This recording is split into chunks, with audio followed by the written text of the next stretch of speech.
Face à la réaction très molle de l'État et à l'impunité accordée depuis trop longtemps aux anti-ours violents, nous sommes réunis aujourd'hui devant la préfecture de région, place Saint-Étienne, à Toulouse, pour demander à l'État une enquête sérieuse pour identifier les responsables et les éventuels complices, une surveillance efficace pour éviter d'autres destructions, un rappel aux élus locaux de ne pas cautionner par leurs propos des actes délictueux, le remplacement immédiat de l'ours tué de la main de l'homme, conformément à l'engagement écrit de l'État dans le plan ours 2018-2028, afin de ne pas donner raison aux braconniers, de ne plus autoriser les effarouchements inutiles et dangereux sur les ours, de cesser la démagogie des indemnisations laxistes sans véritable preuve de la responsabilité de l'ours. Une politique enfin claire et ferme de restauration de la population d'ours, comme l'imposent les lois européennes et nationales. Nous vous appelons aujourd'hui à un rassemblement pacifique, en conservant une attitude et des propos respectueux et en observant les mesures sanitaires en vigueur. Le préfet de région nous recevra tout à l'heure. Il recevra une délégation de 5 personnes parmi les organisateurs. Diverses interventions des représentants du milieu associatif se succéderont ici sur la place, et quelques animations viendront égayer ce temps de revendication pour le maintien de la biodiversité.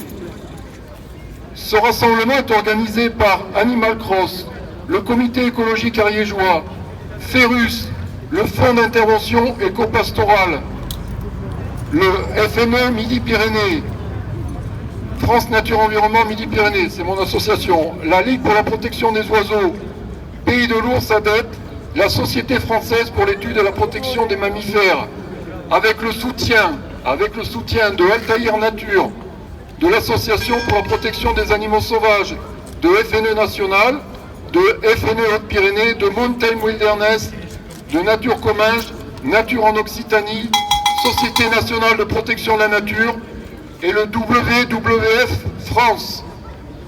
Si vous souhaitez parler ou poser des questions aux organisateurs, vous pouvez les identifier. Ils portent une casquette verte avec un ours dessus. Je vous donne le contexte très rapidement des événements qui ont eu lieu et qui ont amené à la constatation qu'un ours avait été tué. Donc ce contexte qui nous a réunis ici quelque part. Le jeune ours mâle qui a été tué le 9 juin a été retrouvé très proche d'une estive, le plateau de Gérac, qui présente la particularité d'être facilement accessible en voiture, puisqu'une piste très large et construite illégalement il y a 30 ans permet aux éleveurs d'aller et de venir pour surveiller leurs brebis. Les années précédentes, cette estive ne disposait pas de moyens de protection. Et en août 2019, il y a eu un dérochement sur le haut de cette estive, dans le vallon de Turguila. Il y a eu un dérochement qui a dû tuer 48 brebis. Voilà. Mais cette année, donc, sans doute suite au dérochement, il y a une nouveauté, c'est une bergère était affectée au troupeau et logée sur le plateau de Gérac où il y a une caravane qui est installée sur un parking. Cependant, ce troupeau, donc qui est gardé par cette bergère, je dirais la pauvre, cependant ce troupeau qui compte 800 brebis n'est pas accompagné de chiens de protection et le regroupement nocturne en parc électrifié n'est pas pratiqué non plus. Or, c'est fondamental.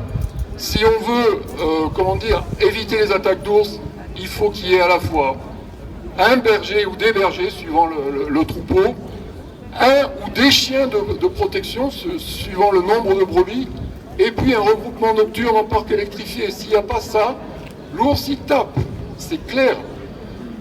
C'est donc avant tout des moyens de protection très incomplets qui ont fait quelques attaques d'ours sur les brebis ont été signalés à l'Office français de la biodiversité peu avant que l'on retrouve cet ours mort, tué par balle en contrebas de la piste. Une enquête est donc en cours pour identifier le ou les responsables de ces tirs.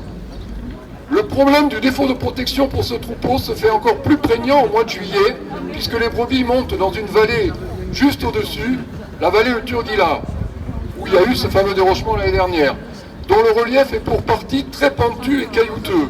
En ce moment même, aujourd'hui, une trentaine de brebis sont en très grande difficulté, coincées sur une barre rocheuse, alors que d'autres ont déroché il y a 5 jours environ. Une vingtaine ont déroché. Pour ce troupeau conséquent, l'absence de chiens de protection en nombre suffisant se fait cruellement sentir, sans parler de regrouper les bêtes la nuit en enclos protégé. Voilà, ça c'est pour le contexte de cet ours qui a été tué par balle. J'en reste là. De l'association Pays de l'Oursalette. Quelques points complémentaires évidemment et d'autres collègues se relayeront pour aborder un certain nombre de revendications, un certain nombre d'informations qu'on souhaitait vous faire passer aujourd'hui. Une des demandes fortes que nous allons présenter au préfet dans quelques minutes, c'est le remplacement de cet ours qui a été abattu en Ariège. Je voudrais vous en donner quelques...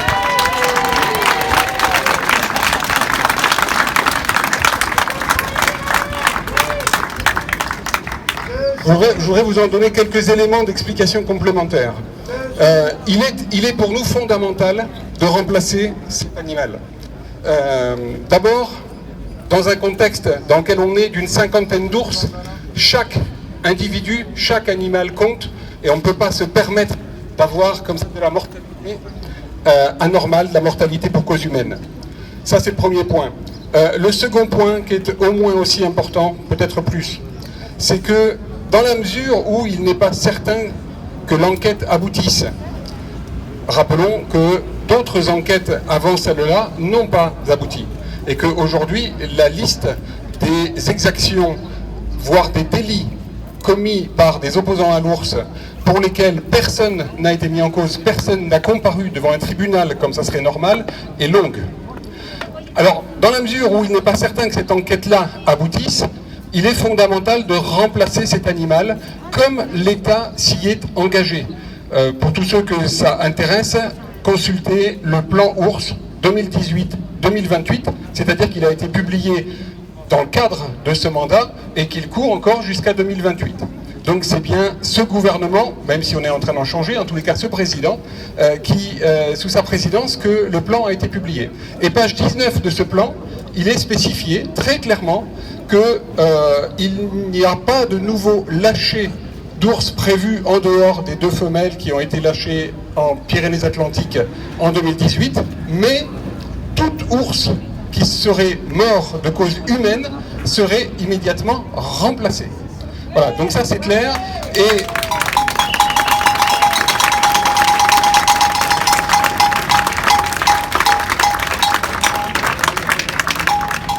évidemment, nous allons demander à l'État de tenir son engagement. Parce que ce plan ours 2018 ne contient déjà pas beaucoup de mesures favorables à l'ours, il faut être clair, des mesures précises, des mesures concrètes, il n'y en a pas beaucoup. Celle-là est une des rares. C'est-à-dire que si l'État ne respecte pas son engagement, sa parole, le plan ours est mort. Nous pourrons considérer quasi officiellement que l'État renonce effectivement à ce plan. Or, ce plan est important puisque d'une part il est obligatoire et d'autre part c'est ce document qui a permis de lever les contentieux au niveau européen par la Commission européenne. C'est-à-dire que ça a été donnant-donnant. L'État a dit je m'engage à publier un plan dans lequel il y ait de lâchette de femelles et le remplacement de tout ours qui mourrait de cause anormale et c'est la contrepartie, les procédures au niveau européen, contentieuses, pré-contentieux plus précisément, ont été levées. Mais s'il n'y a plus ce plan, si on ne remplace pas les ours, alors à ce moment-là, la question du contentieux au niveau européen doit se reposer et vous pouvez nous faire confiance collectivement pour aller reposer la question très clairement, voire déposer des plaintes en ce sens.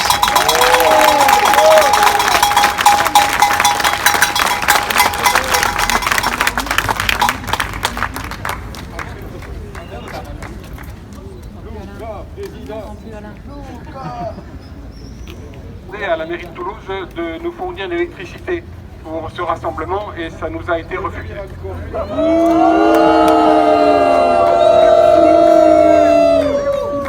Voilà, alors dernière information que je voulais vous donner.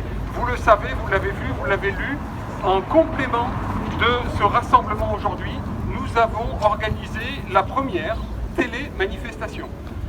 considérant que tout le monde ne viendrait pas pour des raisons sanitaires, pour des raisons économiques, pour des raisons écologiques. Eh bien, nous avons innové et nous avons effectivement créé la première télémanifestation. Le principe, il est extrêmement simple. C'est, tout le monde connaît le principe du télétravail. Eh bien, transposez et vous avez le principe de la télémanifestation. C'est-à-dire qu'à distance, chacun a pu effectivement s'exprimer ce matin entre 9h et 11h pour participer à ce rassemblement social et environnemental, donc qui est reconnu effectivement pour son travail de collecte du point de vue et des opinions des citoyens.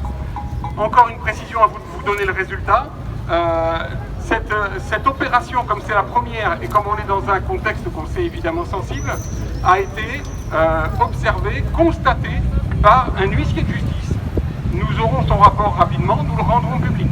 Donc l'huissière, pour être précis, maître Nathalie Ortega, à Nîmes, on l'a pris un petit peu volontairement aussi loin pour qu'il n'y ait pas de questions de proximité, de questions de copinage entre guillemets, et puis c'est une huissière de justice quand même, elle a constaté qu'à 9h, quand l'opération a été mise en ligne, il y avait précisément 2 signatures.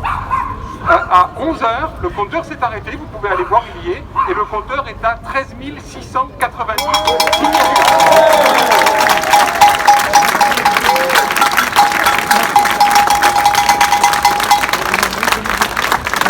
Ça signifie clairement que nous sommes aujourd'hui 14 000 à manifester ce matin notre soutien à la protection de l'eau dans les Pyrénées.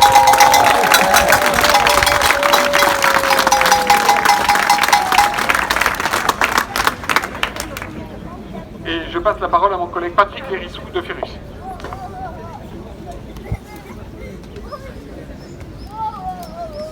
C'est bon là? Ok, ça marche. Je vais vous parler des effarouchements. Les effarouchements sont mis en place par l'État. Ils sont censés éloigner les ours des estives et éviter des prédations. Il y a 2 types d'effarouchements. L'effarouchement simple, ce sont des dispositifs lumineux et sonores. Et les effarouchements renforcés, où ce sont des dispositifs sonores plus, des cartouches à double détonation qui feront boucan monstre, et des tirs non létaux à balles plastiques. Donc nous sommes contre ces effarouchements et nous les attaquons en justice, pour plusieurs raisons. D'une part, ils ne sont pas anodins, malgré que ce soit dit qu'ils sont non létaux. Les tirs à balles plastiques peuvent blesser l'ours, à l'œil, à la truffe, à des endroits sensibles, et un animal blessé dans un milieu naturel, c'est un animal condamné. D'autre part, ils sont susceptibles de séparer dans la confusion ours et ourson, et de fait, l'année dernière, une ours accompagnée d'oursons a été vue lors de ces effarouchements. D'autre part, il y a un risque aussi vis-à-vis des personnes qui font les tirs à balles plastiques, puisqu'ils se font à distance rapprochée, à peu près 50 mètres. Et l'ours, sentant une douleur, peut avoir un réflexe de défense. Et il n'y a aucune précaution qui est prise.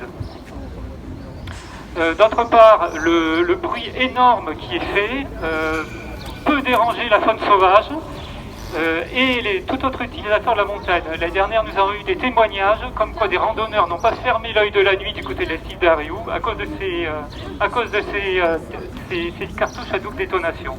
Donc en fait, ils sont efficaces, mais pour effaroucher les randonneurs.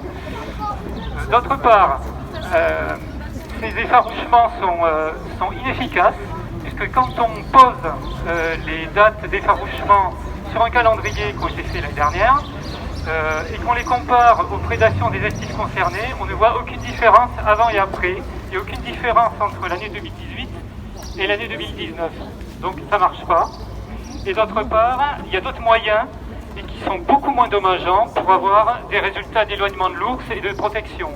C'est d'abord les moyens de protection dont on a déjà parlé, le triptyque chien, parc de regroupement nocturne électrifié et berger.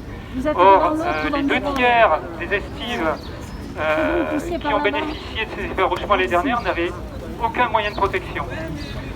D'autre part, si effectivement il peut y avoir un coup dur qui a quand même des prédations ce genre de choses, il y a les gardes nocturnes qui sont effectuées par la Pastorale Pyrénéenne, qui est une association de bergers-éleveurs qui fait du très bon boulot sur la chaîne, qui passe des chiens. Ces gardes nocturnes, la Pastorale Pyrénéenne en a fait, en 5 ans, ils ont fait 300 gardes nocturnes, et n'ont eu qu'une perte. Un jour de tempête où on ne pouvait pas tenir debout. Donc on voit que c'est efficace, que ça marche bien, et mettre à la place des effarouchements, c'est de la gesticulation. Ensuite, c'est illégal, puisque la Commission européenne, dans les textes de la Commission européenne, ce qui est du bon sens, s'il y a d'autres solutions satisfaisantes, il faut les utiliser. Justement, on a ces gardes nocturnes du coup, qui ne sont pas utilisées. Et d'autre part, il faut que le troupeau soit protégé. Donc on a vu qu'il y a des troupeaux qui n'étaient pas protégés. Et on peut rajouter une chose, qu'un épisode qui pourrait être presque cocasse, c'est que sur une de ces estives, dont la préfète a dit qu'il y avait un berger qui avait du regroupement nocturne, mais le regroupement nocturne en soi n'est pas une protection, ils n'ont pas réussi justement à regrouper le troupeau et donc ils n'ont pas pu faire ces effarouchements. Donc quelque part, les arrêtés préfectoraux sont mensongers. Pour ajouter encore un épisode, il y a 2 jours, on était en réunion pastoralisme et ours sur l'estive de Gérac-Turgueillat à Ustou, où il y a eu cette destruction d'ours. La préfète se dépêche pour aller accorder des effarouchements au groupement pastoral.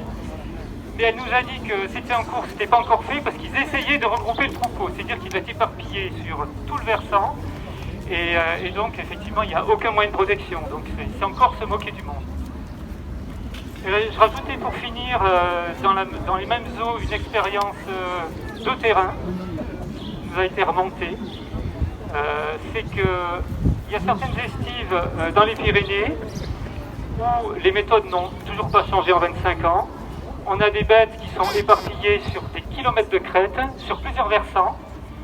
Malgré tout, ces groupements pastoraux bénéficient d'un abri héliporté pour pouvoir protéger les troupeaux et aussi du financement à 80% d'un berger pour aussi faire du gardiennage.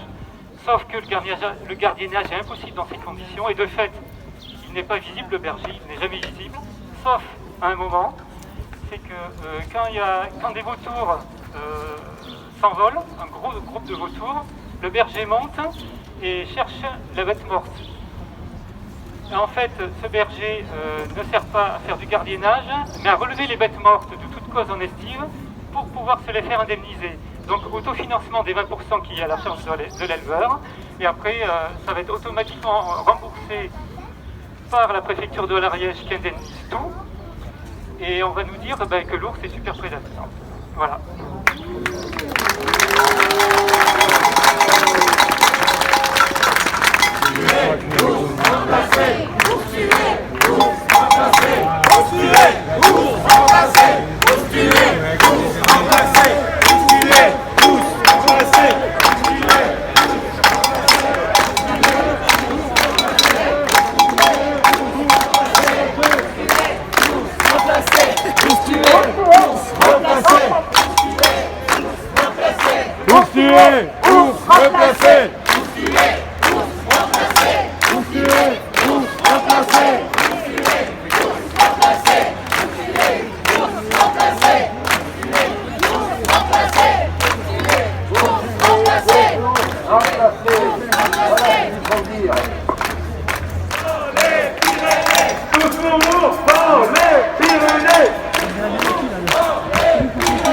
Tous pour l'eau dans les Pyrénées.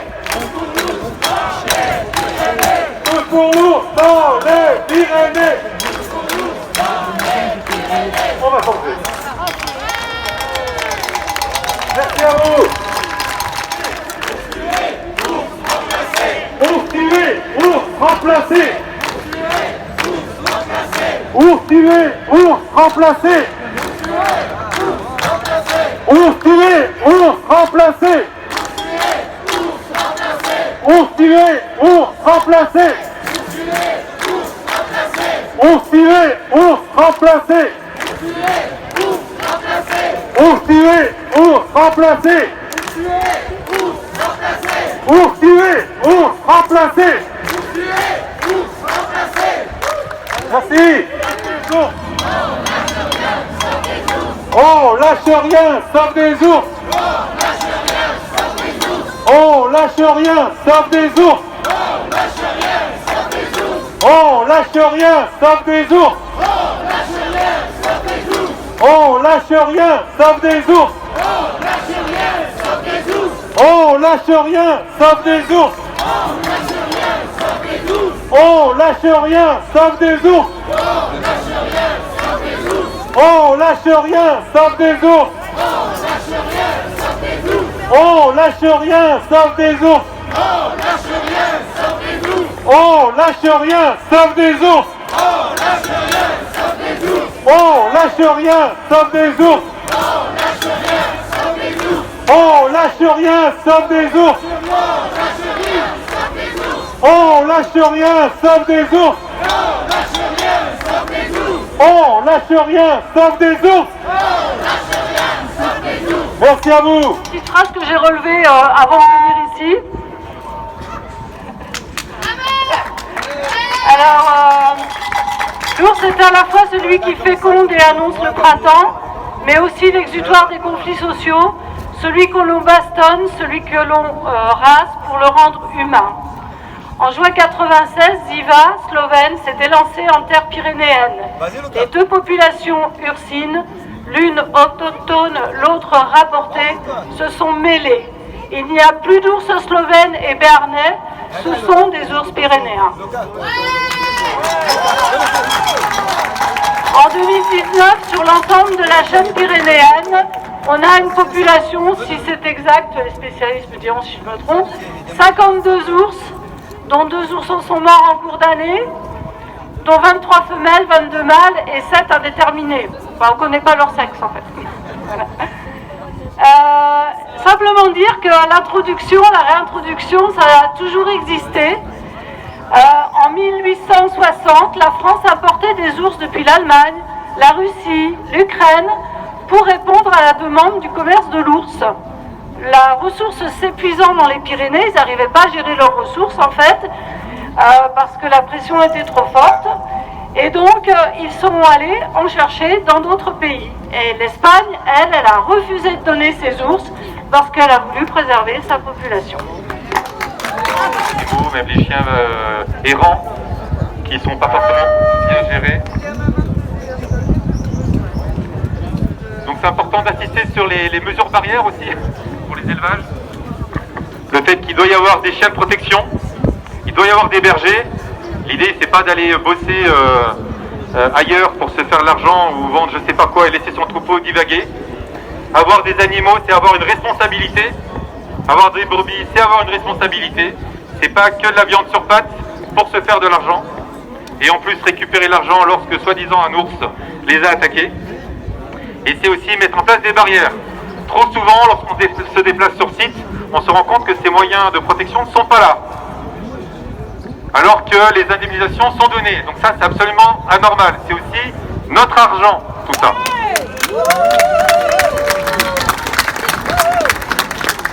Donc prédation pipeau, l'ours à bon dos. Prédation pipeau, l'ours à bon dos. Prédation pipeau, l'ours à bon dos. Prédation pipeau, l'ours à bon dos. Quelle est la place de l'homme sur Terre? C'est pas lui à la place de tout.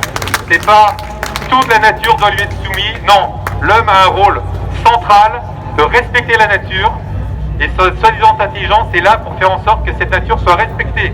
Si on est en capacité de prendre des décisions, de mener des réflexions, c'est surtout pour prendre soin de la nature.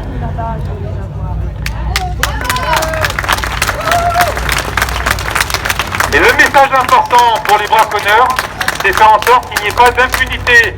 Donc chaque fois qu'un ours sera braconné, l'ours doit être immédiatement remplacé, voire plus. Donc, ours braconné, ours remplacé. Ours braconné, ours remplacé. Ours braconné, ours remplacé. Ours braconné, ours remplacé. Ours braconné, ours remplacé. Ours braconné. Se montrer sur des vidéos avec des armes, considérer que c'est une mafia locale qui peuvent mettre la pression sur les moyens publics, qui peuvent aussi mettre en place des effarouchements. service de l'État. Donc les effarouchements, comme ça a été indiqué avant dans un bon discours, ça crée des dommages sur la nature. La nature, quelles que soient les périodes de reproduction, et même pour vivre socialement, cohabiter entre animaux, ils ont besoin d'une certaine tranquillité. Les effarouchements, ça crée des dégâts au-delà de soi-disant repousser des ours. Donc c'est extrêmement important à dénoncer tous ces ajustements. Et c'est surtout contre-productif. Donc effarouchement, c'est du vent. Effarouchement, c'est du vent. Effarouchement, c'est du vent. Effarouchement, c'est du vent. Effarouchement, c'est du vent. Effarouchement, c'est du vent. Effarouchement, c'est du vent. Effarouchement, c'est du vent. Effarouchement, c'est du vent. Dans les Pyrénées, à quelques centaines de kilomètres d'ici, nous ne pouvions rester sans voix devant cet acte odieux. C'est pour cela que nous sommes réunis aujourd'hui.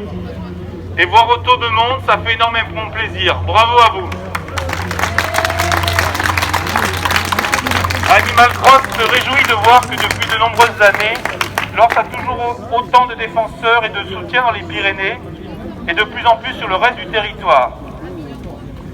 L'ours est l'un des animaux les plus emblématiques des Pyrénées, mais aussi dans bien d'autres pays. Il est présent sur les drapeaux de la ville de Berne en Suisse, de Berlin et de l'État de Californie. Il est indissociable de l'arbousier sur l'emblème de la ville de Madrid. Il est fortement représenté dans l'île de Mouscron en Belgique et est roi des animaux jusqu'au Moyen-Âge en Europe.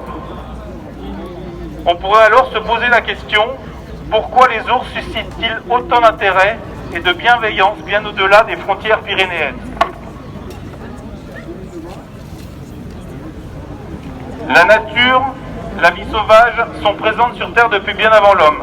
Petit à petit, une partie des Français, ainsi que beaucoup d'autres habitants de cette planète, découvrent ou redécouvrent que la nature est indispensable à l'équilibre du monde humain et qu'il devrait y être intégré. Comme l'être humain n'a cessé d'avoir un comportement délétère envers la nature, il a maintenant le devoir de réparer ce qu'il a malmené ou détruit depuis tant d'années. La nécessité de ne plus avoir d'activité humaine dans les milieux sauvages et de rendre un peu d'espace vierge pour la faune permettrait certainement de retrouver un peu cet équilibre. Que fait-on en France pour cela? En mai 2019, le président de la République avait annoncé qu'il voulait porter la part des aires marines et terrestres protégées à 30% du territoire et un tiers protégé en pleine naturalité. Même si la définition de pleine naturalité peut être sujet à interprétation et que des études nous rapportent que l'on est très loin d'y arriver, nous pensons que développer des zones de pleine naturalité de taille adaptée un peu partout sur le territoire français, sans activité ni présence humaine, permettrait à la faune sauvage de ne plus subir les conséquences directes et indirectes de l'activité humaine. Cela permettrait sans aucun doute une meilleure conservation de la biodiversité en France. Alors nous demandons à M. Macron, quand allez-vous enfin vous mouiller un peu plus pour la mise en place d'une politique et de moyens pour la défense franche et nette de la biodiversité? Merci. C'est maintenant que nous devons nous mobiliser pour l'ours, en attendant que le loup puisse arriver, parce qu'il a toute sa place dans l'écosystème, et s'assurer que demain, on ne donne pas des autorisations de tuer des ours légalement. La violence agressive, celle qu'on a de nos opposants, qui veulent juste protéger leur gagne-pain, mais surtout la main qu'ils ont sur la montagne, espace qui ne leur appartient pas. Donc on va scander non à la violence des opposants, tous pour l'ours dans les Pyrénées. Non à la violence des opposants, tous pour l'ours dans les Pyrénées. Non à la violence des opposants, tous pour l'ours dans les Pyrénées. Non à la violence des opposants, tous pour l'ours dans les Pyrénées. Non à la violence des opposants, tous pour l'ours dans les Pyrénées. Non à la violence des opposants, tous pour l'ours dans les Pyrénées. Non à la violence des opposants, tous pour l'ours dans les Pyrénées. L'analyse élémentaire montre qu'effarouchement, communication de présence en temps réel, amélioration trophique entretiennent plus à la pensée magique ou politique que de mesures efficientes. Elles contribuent à l'atmosphère pesante et négative ayant mené malheureusement au drame du 9 juin. La démocratie n'est pas de céder à ceux qui crient le plus fort, mais le respect de la volonté du plus grand nombre, associé à l'écoute des opinions minoritaires et la mise en place d'aménagements pour ces dernières. Également, on demande de sanctionner les attitudes violentes et supprimer l'oppression et l'omerta qui en résulte. On en est encore très loin. Donc c'est important de le repréciser et d'indiquer que nous halte à l'impunité, nous votons aussi halte à l'impunité. Pour Pyrénées. Je représente aussi en leur demande le WWF France. Et avant d'intervenir sur tout ce qui concerne les indemnisations et les mesures d'aide au gardiennage, puisque je n'ai pas pu le faire tout à l'heure, je voulais vous rendre compte très rapidement de l'entrevue avec le secrétaire général adjoint de la préfecture, M. Zarouati, qui nous a reçus, comme vous avez vu, assez longuement. Donc la première chose que la délégation a demandé, bien évidemment, vous vous en doutez, c'est le remplacement immédiat de l'ours qui a été tué au début juin, de façon à envoyer un signe fort aux personnes qui seraient tentées de recommencer. Et là-dessus, le secrétaire général adjoint nous a indiqué que c'était à l'étude, donc on ne nous a pas dit non, on ne nous a pas dit que c'était fait, c'est à l'étude au niveau du gouvernement. Comme vous savez, ces jours-ci, il y a des remaniements, le moins qu'on puisse dire, c'est que c'est pas encore gagné. Deuxièmement, on l'a interrogé sur l'enquête en cours, comme il y a la séparation des pouvoirs en France, il nous a indiqué que c'est le procureur qui dirige l'enquête et pas la préfecture, et que par conséquent, l'enquête était en cours. Nous avons insisté sur le fait que quand l'État ou la justice veut mettre les moyens, elle sait trouver les coupables, et que par conséquent, on souhaite qu'effectivement on mette tous les moyens pour arriver à identifier les coupables. L'Ariège faisant partie de la République française, que l'on sache.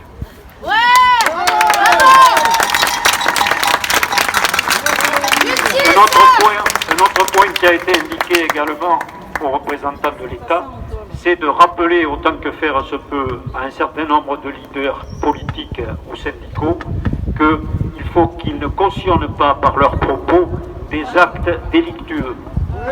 Le moins qu'on puisse dire, c'est que ces jours-ci, il y en a qui ont fait de la démagogie bon marché là-dessus. Ensuite, nous avons rappelé un certain nombre de points que nous avons rappelés avant-hier aussi à la réunion ours et pastoralisme, concernant le fait de ne plus autoriser les effarouchements d'ours qui n'ont pas un comportement à problème, que l'État continue d'appliquer le plan ours, même si le président a dit qu'effectivement il n'y aurait pas d'autres lâchers à part les ours tués de la main de l'homme, le plan de restauration continue de courir. Et nous souhaitons qu'il y ait aussi, nous l'avons dit, une politique plus positive, une communication, plus positive de la part de l'État, et ne pas toujours communiquer simplement en réaction à des manifestations des Antilles, à des dommages, à des dérochements, etc. Il faut dire davantage ce qui se fait pour la cohabitation entre l'homme et l'ours.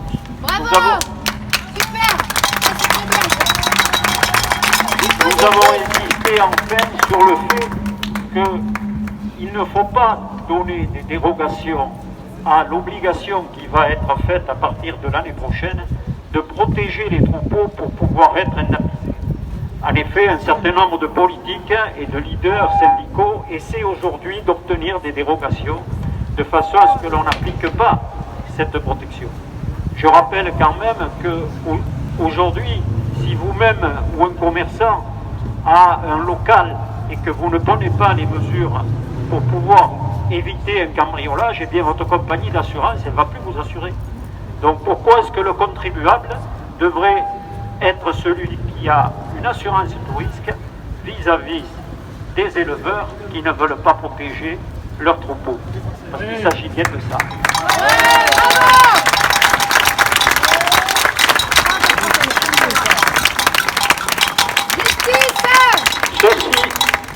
Ceci m'amène à continuer sur le point sur lequel je devais intervenir avant de rentrer, mais on n'a pas pu tous s'exprimer à ce moment-là. C'est rappeler à tout le monde à quel point, depuis maintenant 40 ans, il y a des mesures d'accompagnement pour le pastoralisme en montagne en zone à ours. Nous avons commencé en 1979 avec des primes de dérangement. On a ensuite mis en place des héliportages et des radiotéléphones pour les bergers en zone à ours. On a continué dans les années 90 avec des aides au gardiennage obtenues de l'Europe. Et on voit que l'État et l'Europe ont continué tout ça sans s'arrêter. C'est-à-dire que depuis 40 ans, sans arrêt, sans interruption, il y a des aides pour l'éleveur qui veut protéger son troupeau. Aujourd'hui, vous avez la possibilité d'avoir un berger salarié en montagne avec une subvention d'État et de l'Europe atteignant 2500 € par mois d'estime. Quel est le commerçant ou l'artisan d'une vallée pyrénéenne qui a des aides comme ça? Aucun. Donc à partir du moment où vous avez les patous qui sont subventionnés, la nourriture des patous qui est subventionnée, les enclos qui sont subventionnés, les bergers salariés qui sont subventionnés, si vous ne voulez pas profiter de ça, c'est que vous êtes de mauvaise foi.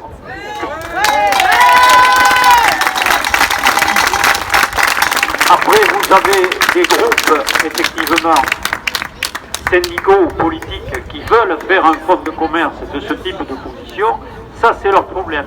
Mais il me semble que, et c'est ce que nous avons demandé à l'État, il faut que les services de l'État dans tous les départements fassent la promotion de ces mesures vis-à-vis des éleveurs et des bergers et que l'on n'admette pas qu'il y ait des pressions sur eux pour les empêcher de prendre ces mesures. Ça, c'est quelque chose de fondamental.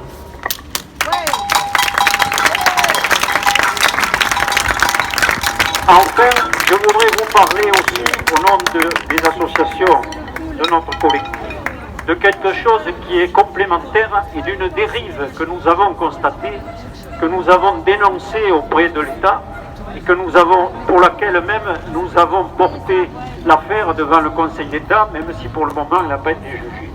C'est le système des indemnisations. Aujourd'hui, vous avez des dérives du système d'indemnisation avec un assouplissement des modalités, la multiplication par 3 depuis 2019 des montants des indemnités, ce qui provoque une explosion artificielle des dossiers de demande d'indemnisation sans preuve. C'est-à-dire que aujourd'hui, si vous êtes éleveur et que vous avez une bête qui est morte, si on ne peut pas écarter la responsabilité de l'ours, vous êtes en droit de demander une indemnisation. Vous, si vous demandez à votre compagnie d'assurance de vous indemniser, vous devez faire la preuve que vous avez subi un dommage. Sinon, ça serait trop facile. Eh bien non, l'État a changé le système d'indemnisation et aujourd'hui, il faut faire la preuve que ce n'est pas la responsabilité de l'ours, sinon, vous pouvez demander à être indemnisé. Alors, il y a ça qui ne va pas. Et deuxièmement, ce qui ne va pas, c'est d'avoir multiplié par 3 les montants des indemnisations, parce qu'à ce moment-là, c'est incitatif. Autrefois, jusqu'en 2018, c'était basé sur les tarifs appliqués dans les marchés. Les chambres d'agriculture étaient consultées annuellement par la préfecture de région pour baser le barème. Et bien aujourd'hui, ce barème a explosé bien au-delà, puisqu'on arrive à avoir, je vous donne un exemple concret, une bête qui était indemnisée il y a 2 ans lors d'une attaque à 370 €, une brebis laitière, aujourd'hui on arrive à 1020 €. Voilà, alors si effectivement avec ça c'est pas un encouragement, qu'est-ce qu'il vous faut de plus? Donc ça donne une très mauvaise image, parce que bien évidemment, plus vous augmentez les statistiques en disant dommage, ours non écarté, on est passé de 500 à 1000 par exemple.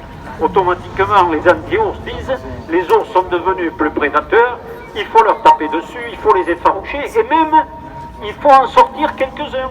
D'où le tir qui a eu lieu début juin. Donc vous voyez, tout ceci est lié et malheureusement, nous l'avons encore rappelé aujourd'hui, l'État cède toujours aux gens les plus violents et aux extrémistes. Nous avons réclamé aujourd'hui qu'effectivement, on écoute aussi la majorité silencieuse et qu'on n'écoute pas que ceux qui viennent casser, ceux qui viennent détruire, ceux qui menacent et ceux qui brûlent. Voilà, je vous remercie. c'était pour vous dire que on était très content de votre présence aujourd'hui. On a été aussi très content d'être soutenus par de très nombreuses personnes dans toute la France avec cette télémanifestation. Et je vous remercie donc, et c'est pour annoncer la fin du rassemblement. Et je vous souhaite un bon retour à tous, où que vous soyez.